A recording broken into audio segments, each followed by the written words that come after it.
tecnológica que se va a dar en la UTEC, en la Universidad Empresarial de Guayaquil. Lo tenemos al doctor Galo Cabanilla Guerra, que participará, uno de los principales de este foro y de la UTEC. ¿Cómo está, mi querido canciller? Buenos días. Muy buenos días, licenciado Arroba, un gusto saludarlo. Buenos días, economista, colega, un gusto saludarlo también. Y a todos los ecuatorianos pues, que escuchan a través de esta importante señal de Radio Sucre. Efectivamente, estamos organizando en la Universidad Tecnológica Empresarial de Guayaquil para el próximo miércoles el foro económico. ¿Es sólida la economía ecuatoriana? Y es que es importante analizar si la economía del país cuenta con aquellas bases estructurales necesarias para poder mantenerse y progresar en el futuro.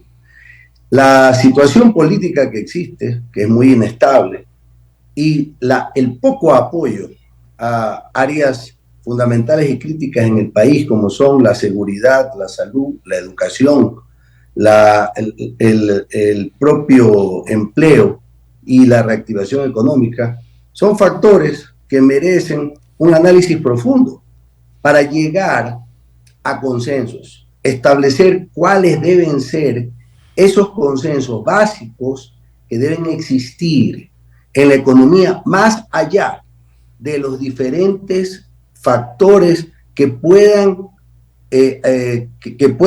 asfixiarla, que puedan en el entorno ser nocivos o ser molestosos.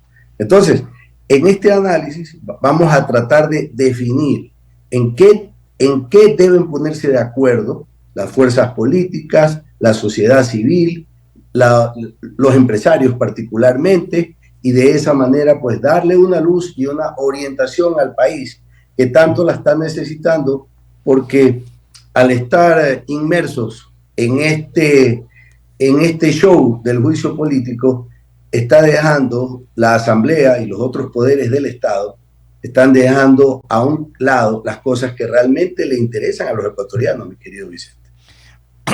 Perdón, ahora doctor, faltan 24 minutos para las 8 de la mañana, 24 para las 8. Van a estar varios panelistas ahí, como por ejemplo el doctor Fausto Ortiz, el señor Pablo Dávalos, Juan Carlos Jácome y Marcos López Narváez. Así es. ¿Todos ellos van a tratar exclusivamente este tema? Sí, efectivamente, cada uno va a dar su enfoque. Son personas que tienen diferentes tendencias en cuanto a su proyección de la economía, tienen también una formación académica en diferentes escuelas de la economía, y creo que esa posibilidad de tener en un mismo escenario a distintas ponencias que permitan llegar a estos acuerdos nacionales o a esa propuesta de acuerdos nacionales en cuanto a economía que debe existir en el país, es una necesidad para los ecuatorianos. Así que yo invito formalmente a todos los ecuatorianos que tengan la posibilidad de ir el próximo miércoles 17 a la Universidad Tecnológica Empresarial de Guayaquil. Es absolutamente gratuito, es un aporte de la universidad a la sociedad ecuatoriana. ¿Cómo encontrar esos consensos? ¿Cuáles son esos consensos básicos que debe haber en la economía para que podamos seguir desarrollándonos? Hay ejemplos de países hermanos muy cercanos, ¿no? Usted ve a Perú, por ejemplo, más allá de la inestabilidad política que tiene, una cantidad de presidentes que van y vienen, ellos mantienen una curva de crecimiento. Y eso no significa que la economía peruana está al 100% trabajando, está potencializada, pero están manteniendo los elementos críticos, las bases críticas que les permiten mantener el empleo, mantener el desarrollo y no retroceder, no paralizar el aparato económico, que es lo más duro, porque volverlo a hacer funcionar es un problema. Ya vivimos esa experiencia con la pandemia, lo difícil que fue que ese engranaje, ese gran engranaje de la economía vuelva a funcionar. Desde ese punto, mi querido canciller, el doctor Galo Cabanilla, canciller de la Universidad Técnica Empresarial de Guayaquil, UTEC, 21 para las 8. ¿Cuál es su punto de vista para poder sacar al país del pozo económico negativo que tenemos? El país está en una situación claramente de inestabilidad por falta de conducción. Y esa conducción amerita que sea en aspectos financieros en cuanto a la adecuada redistribución del presupuesto. Y esta redistribución debe tener como objetivo básico la reactivación económica. Para la reactivación económica usted necesita que la sociedad funcione, que los diferentes participantes de la economía puedan desarrollarse. Con inseguridad no se pueden desarrollar. Eso significa que hay que orientar un presupuesto fuerte, importante, para recobrar la seguridad en el país. Y hay que ser firme en esta situación.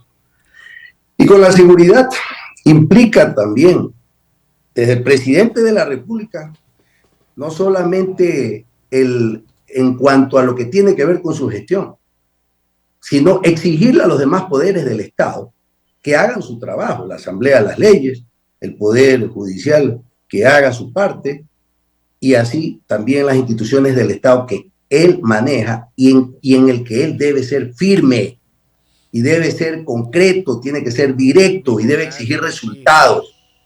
Pero para exigir resultados también hay que dar recursos. Y esos son los recursos que no les llegan a las instituciones. Esas son las leyes que necesitan las instituciones y principalmente los policías y militares. Incluso en ese decreto ya asumen que el militar o el policía que defienda a los ecuatorianos en una situación violenta con los delincuentes va a ir preso.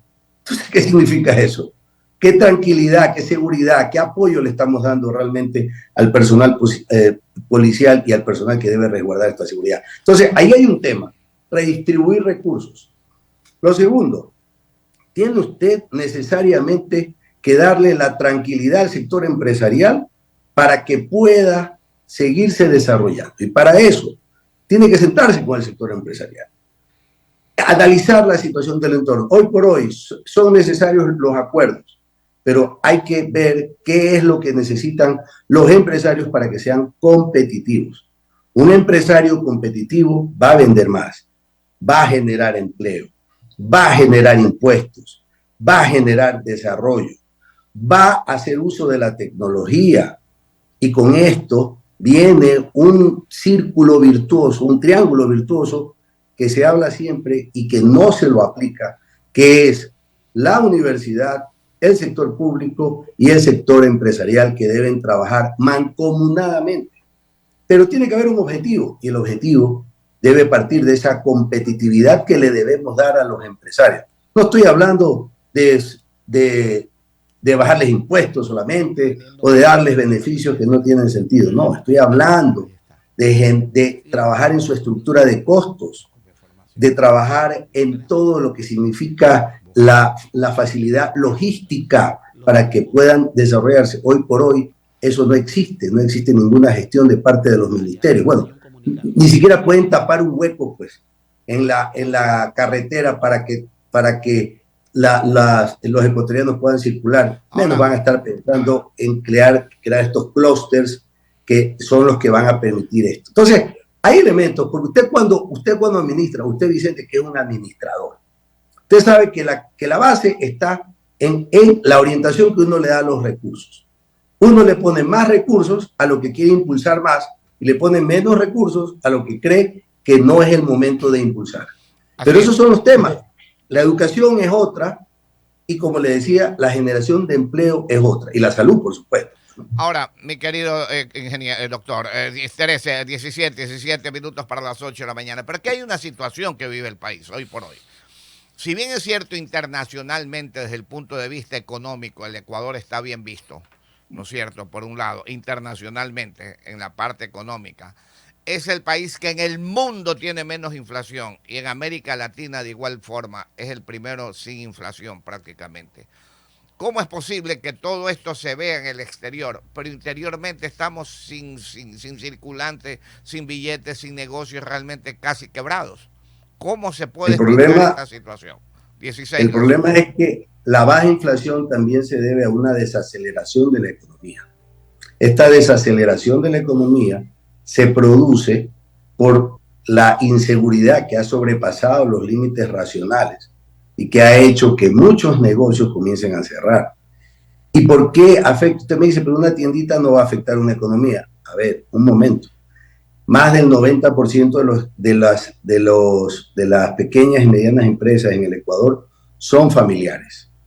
Si las familias comienzan a cerrar sus negocios, estamos hablando de que el volumen comienza a afectar.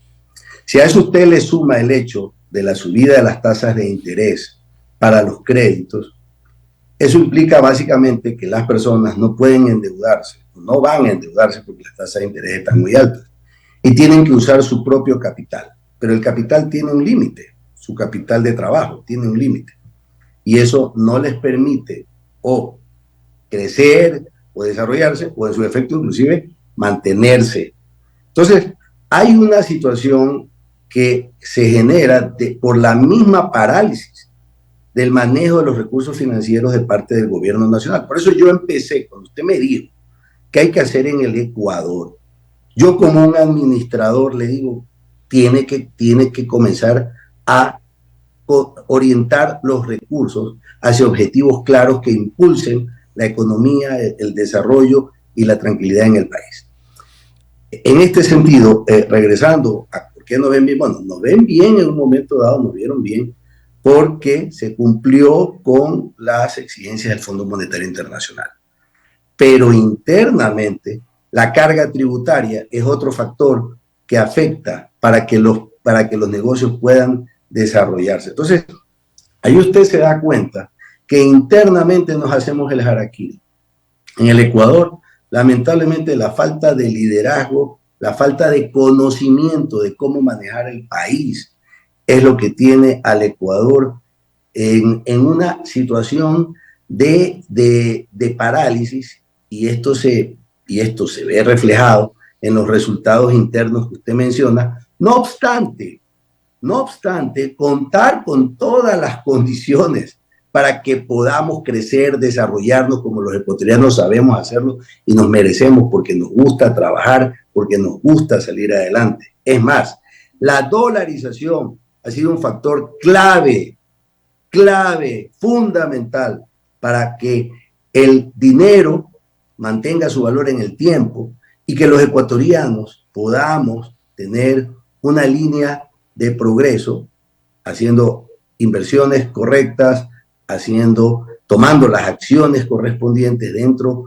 de los diferentes sectores, unos pocos, otros no han podido, pero esa es la situación. El problema es interno, el problema es de conducción del país.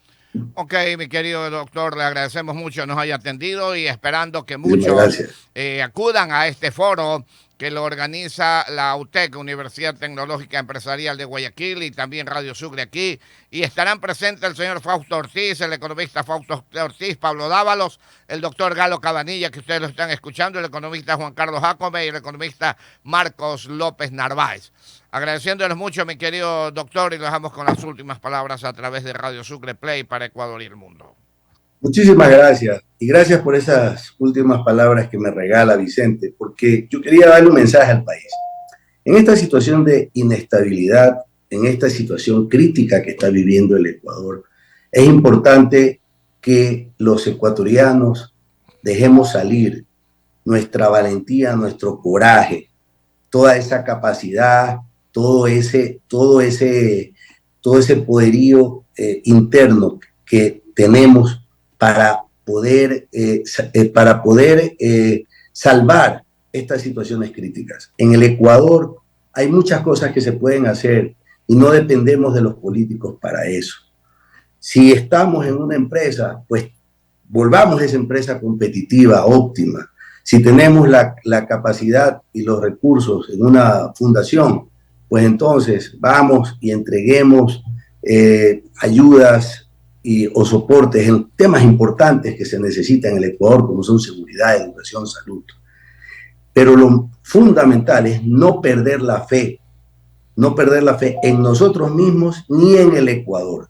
Estas personas que están en los puestos públicos no nos representan, y tenemos que ser muy inteligentes a la hora de elegir en las próximas elecciones que sean, sea ahora o sea en el 2025, porque lo fundamental aquí es saber a quién se está eligiendo y sobre todo buscar personas que sean capaces de actuar en el terreno público y de tener una gestión profesional y técnica. Y para eso debemos exigir que se abran los espacios y los invito ecuatorianos a participar en el cambio de nuestro país, porque es nuestro país. Podemos estar apenados y nostálgicos por lo que está sucediendo, pero sigue siendo nuestro país y solo nosotros lo vamos a sacar adelante. Okay, muchas gracias y muy buenos días. Muchas gracias e invitados todos al foro.